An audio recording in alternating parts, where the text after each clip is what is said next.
Welcome to Smart Poker Study, the podcast dedicated to helping you earn more money, study more effectively, and be 1% better every day. I'm your host, Sky Matsuhashi. In the last strategy episode, number 243, I discussed strategies for hunting more profits with bread and butter poker. It's poker study time, y'all! So thank you very much for sharing the show. Well, of course, first, thanks for tuning in. I appreciate it. Thanks for subscribing in your favorite podcatcher, or possibly on YouTube if that's how you listen to these. And thanks for sharing the show with a friend. And some more thanks goes out to AJ Conyers and Vincent DeVito. They are my newest Patreon insiders. They went to patreon.com/smartpokerstudy. They chose the level of support that they want to give to me and this podcast to help me keep on keeping on. They selected that donate button and they started their donation. So thank you very much, AJ and Vincent. I really do appreciate that support. And later on this week, the July podcast for everybody who supports at the $5 level, and the training video for $10 supporters is going to come out. So be on the lookout for those. Once again, patreon.com/smartpokerstudy to start your support and to get access to the archive of patron-only content. Alrighty, welcome to the first episode in the month of micro stakes. So today, I'm going to discuss the general idea of aggression in the micro stakes, and I'll give you good ways to employ aggression and some poor ways to employ aggression. But first, the challenge. Challenge! Here's my challenge to you for this episode. As you play each session this week, have a tick sheet in front of you with the words value and bluff written on it. Every time you bet or raise for value, make a tick next to the word value. If you're doing it as a bluff, make a tick next to bluff. Count them up and track them for the entire week. Your goal is to see how often you're bluffing versus value betting. And there isn't an optimal value to bluff ratio here.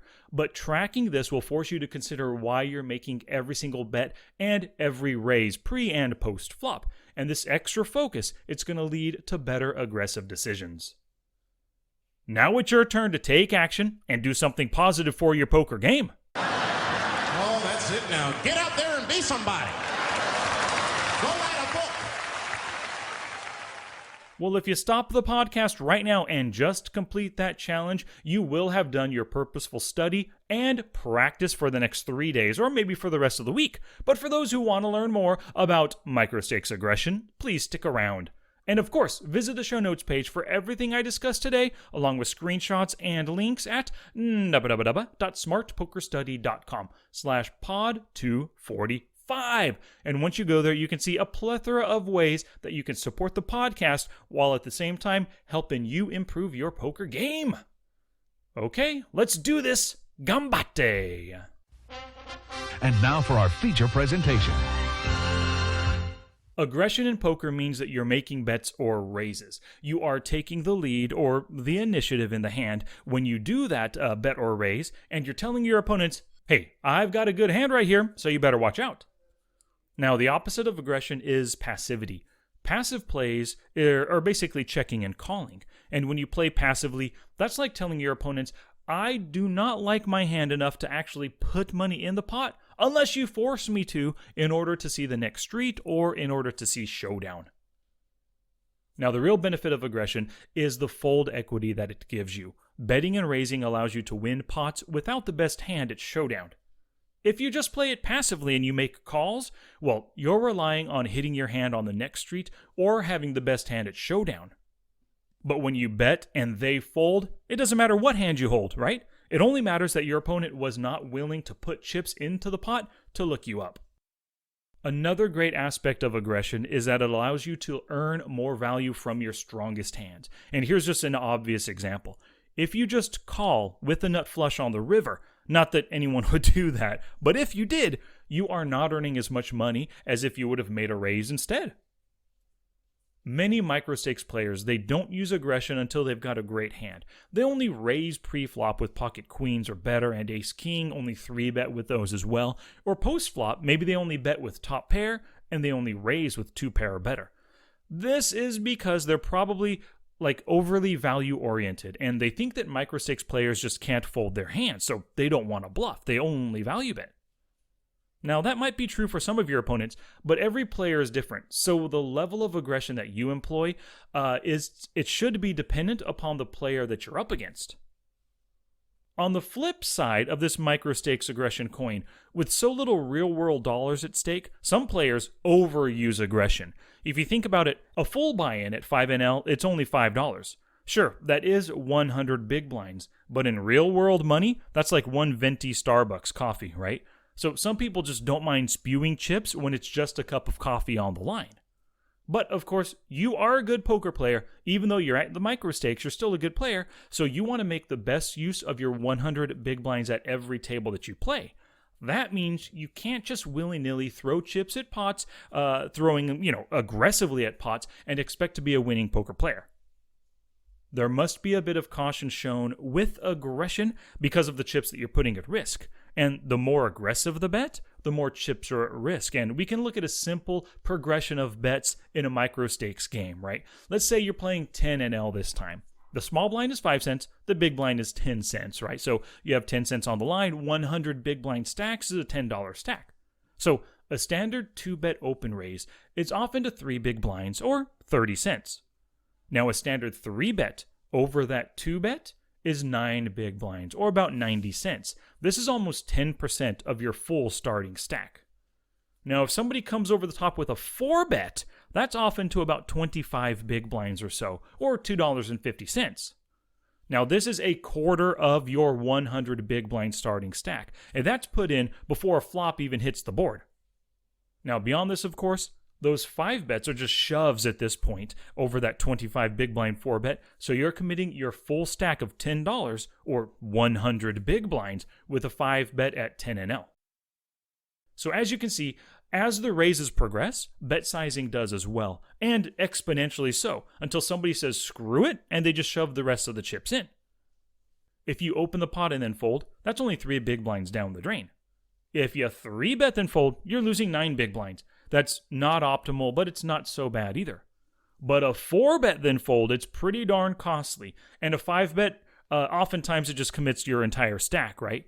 Now, it's not the end of the world should you get aggressive at the wrong time or versus the wrong opponent and 4-bet then fold, or maybe you lose your entire 5-bet shove. It's just a small part of your overall bankroll after all, and poker's a long-term game. So wins and losses in the short term, they shouldn't affect you that much. But, even though I said they shouldn't affect you, we all know that it very well can affect you. We've all gone on tilt after 4-bet bluffing and then folding to a shove, or having our pocket queens beaten by pocket aces after we 5-bet shoved pre-flop, right? And that super aggressive 4-better, hey, he woke up with aces, so of course he called, But let's face it, it sucks when our bluffs get snapped off, or we get it in with a hand worse than our opponent. This is the real insidious aspect of aggression that we often overlook and don't think about. Not only does unthinking, illogical, or mistimed aggression hurt our stacks, it can also send us on tilt and cause even more harm. It's like a running back. He takes a handoff and, he's pursuing a more aggressive route directly up the field instead of instead of the line that he should have taken. Maybe he didn't see the tight end, and then blammo, he gets slammed and his helmet goes flying off. Now he's got a concussion and he's taken out of the game. If only he'd followed the route he was intended to take, he may have been tackled. He might have even lost some yardage, but it's more likely that he would not have been knocked completely out of the game. So by being more selective and logical with your aggression, you minimize losing those valuable chips. You also stay in better control of your game, and hopefully you suffer from tilt a little bit less often. Alright, so let's dive into some ways that we can smartly use aggressive plays, both pre-flop and post-flop. So the first 2 are for pre-flop. Number 1, we can have smart and reasoned open raising ranges. So when we use ranges as we play, we take our off-the-felt study and the work that we do, and we bring it to our on-the-felt game. We don't have to think about, is this hand good enough to play from the cutoff? No, because it's in the range, we've already done the work, so we know it's good enough to play. Now we can think about other important considerations, like the opponent's yet to act, maybe the stack sizes involved, the tournament conditions, or what we'll do versus a potential 3-bet. The second bit of pre-flop aggression that we should use is that we can make more 3-bet bluffs in position. So if ace-5 suited, or maybe 7-6 suited, maybe one of those are a hand that you like to 3-bet with. You can do this from out of position in the blinds, or you can choose to make your 3-bet bluffs in position in the cutoff or the button. That's totally up to you, right?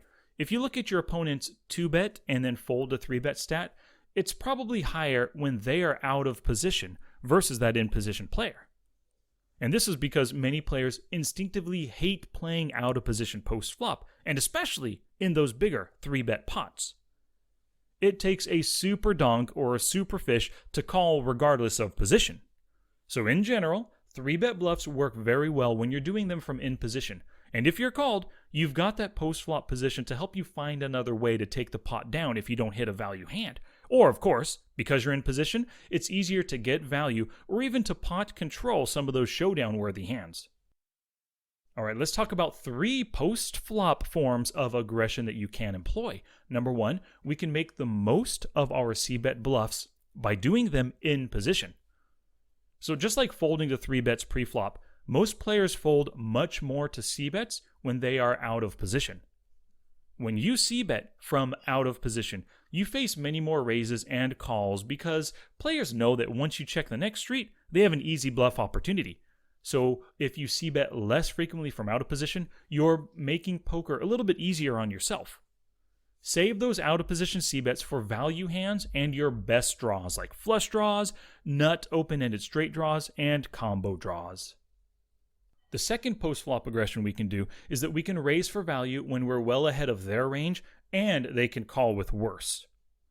Now many players, they just call with their top pair hands and they only raise with 2 pair or better, sometimes just top 2 pair or better. But if you know your opponent can call with worse than top pair versus your raise, go ahead and make it. Your value hand needs to be ahead of their calling range. That's all you need to concern yourself with when you're going for value. And you know tons of players who c-bet bluff and then call raises with their draws and even with ace-high hands, right? So, when you're up against one of them, raise to get value from them. If you only ever raise with 2 pair or better, you're making it pretty easy for the opponent to read you, and they can c-bet 100% of hands and simply fold to all of your raises, right? But when you throw in top pair hands and even some draws into your raising ranges, it makes you tougher to read. Now, the third post-flop aggression that we can employ is to bet when checked to. And this is another one of those benefits of playing in position. When your opponent shows weakness by checking to you on the flop, and maybe they've checked twice on the flop and the turn, that is a perfect opportunity to come out with a bet, especially if that turn card didn't really help. It didn't really connect with the board at all, and you expect it to not help your opponent. Sometimes, when that turn card is a scare card, like an overcard ace or a king, bam, a great time to throw out that bluff bet. They showed weakness, you should take advantage of it more often. And just after the break, I'll hit you with ways you can poorly use micro-stakes aggression.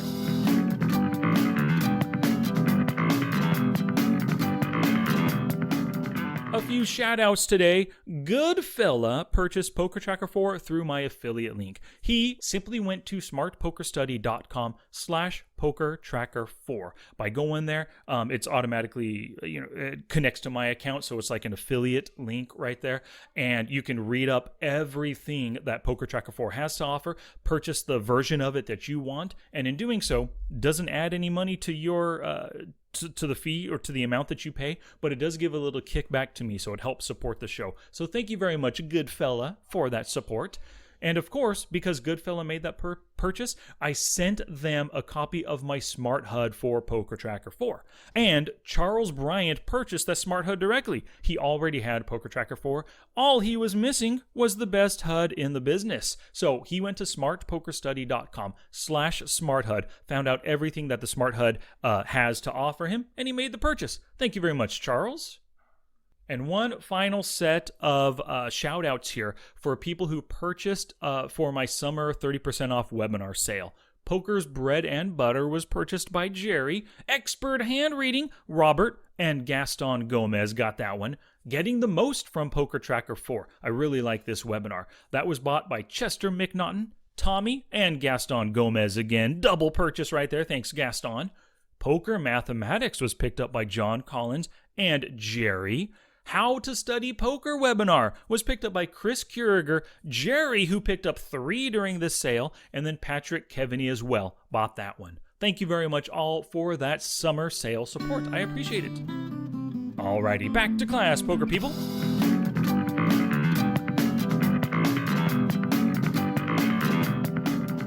So let's talk about poor ways to use aggression in the micro stakes. I have 4 when it comes to pre-flop and 4 more post-flop. First, number 1 for pre-flop. Do not treat the EP as an opportunity to steal. Normally, open raises earn you chips on average, but the more often you open raise, the more 3-bets you're going to face, and the more callers as well. The wider your open raising range is from the EP and actually all the way up through the MP, you're just allowing your opponents to 3-bet you and to call you from in position more often. So stay tight from under the gun through the MP and only open up your ranges starting in the cutoff. Number 2, do not 3-bet bluff out of position versus a non-folder. So you always want to look at the player's 2-bet and then fold to 3-bet stack before you bluff 3-bet. You want to target your 3-bet bluffs versus players who can fold. So you're looking for 60% or greater fold to 3-bet. If it's way below this, and of course, the closer to 0 it is, the more dangerous, you should really know that they are not folding. Remember my saying, if they ain't folding, we ain't bluffing. The third bit of pre-flop aggression you should not do is do not 3-bet or 4-bet just because. Now, there are times, and I know I'm guilty of it, when I 3-bet or 4-bet just because I think I need to show aggression in a certain spot. So maybe I'm thinking something like, he's 3-betting me again? That does it. Let's see how he likes my 4-bet with pocket deuces.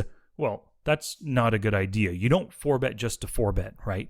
You should bet or raise because there are indications that tell you your opponent will react how you want them to, not just because your ego tells you to. And the fourth bit of pre-flop aggression, do not open the pot for a steal with any 2 cards. So of course you're stealing in the cutoff and the button, and it's a small blind as well when it's folded around to you. So in today's micro stakes games, players defend their blinds a crazy amount. Plus they hate folding to c-bets even when they're out of position. So if you choose to make the cutoff steal with 7-4 suited versus a non-folding blind, you're just asking to see a flop with a crap hand versus a player who is hard to bluff. Save the chips, save your patience, and save your attention for better situations. Now some post-flop aggression. Number 1, do not c-bet just to c-bet. So this goes to that earlier idea of doing something just because. Have a reason for your c-bet. Don't just make them 100% of the time. Now, this is pretty easy for your opponents to take advantage of if you do it 100% of the time, and they can just bluff raise you or just call you down the streets with some kind of showdown-worthy second pair hand and crack your ace-high bluffing hands. Now, the second bit of post-flop aggression, do not bet lightly into multi-way pots. So the more players in the pot, the more likely somebody hit a piece of it. Think about how the flop hits the ranges that they have, and the more connected or the more wet the board is, the more dangerous the situation. Plus, those multi-way pots, they're often just bigger, making it more costly for bets and raises as bluffs in the pot. Number 3, do not check raise the flop without a plan for the turn. So you looked at the pop-up and you saw that they fold to check raises maybe 75% of the time. Great, go ahead and make it. But before you do, consider how you'll approach the turn if they decide to call. Also, plan how you'll respond to a re-raise. That's a post-flop 3-bet, right? You check, they bet, you raise. That's a 2-bet, they re-raise, 3-bet. That's committing a ton of chips to the pot, so it's very likely they like their hand. Now, here's another old adage for you from somebody else. If you're surprised by how your opponent responds, then you didn't give the situation enough thought. So before you check raise, plan for their reaction. And the fourth bit of post-flop aggression, do not double or triple barrel without considering your opponent's range. So you think about the situation. You threw out the flop bet, and that's fine for whatever reason, but they end up calling you. So what hand calls the size of bet that you made on that flop board? Now the turn comes and you double barrel, and they called again. So what hands can call the flop and the turn on this particular board against your chosen bet sizing? You have to have an idea of the hands that they've continued with from prior streets. Do they call with draws, maybe pairs only, or other types of hands? The more you reason through their continuance range, the better plays you'll make on future streets. The Lord works in mysterious ways, don't I? A good day. Bye-bye. Bye, Yukio. This episode isn't complete until you head to the show notes page at smartpokerstudy.com/pod245. You can go there for screenshots and links to everything discussed today and to discover ways in which you can support the podcast and keep me keeping on.